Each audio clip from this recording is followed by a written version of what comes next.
অনেক কিছু আনএক্সপেক্টেড জিনিস হয়ে যায়, যেরকম এটা একটু বেশি আনএক্সপেক্টেড।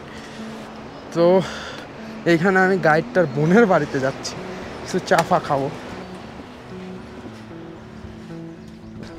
আমার গাইডটার দিদির বাড়িতে আমরা চা খেলাম ফ্রি অফ কস্ট। গাইডটা অনেক ভালো যদিও। তো চা খেয়ে আবার আমরা রওনা দিচ্ছি। এখান থেকে 1.5 ঘন্টা পর একটা জায়গা আছে, সেখানে গিয়ে আমরা লাঞ্চ করব, অ্যান্ড দেন আমরা ডাইরেক্ট নামচির উদ্দেশ্যে রওনা হব।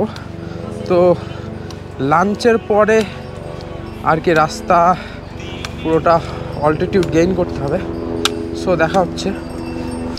এইটা হলো রেইন শেল্টার আর কি।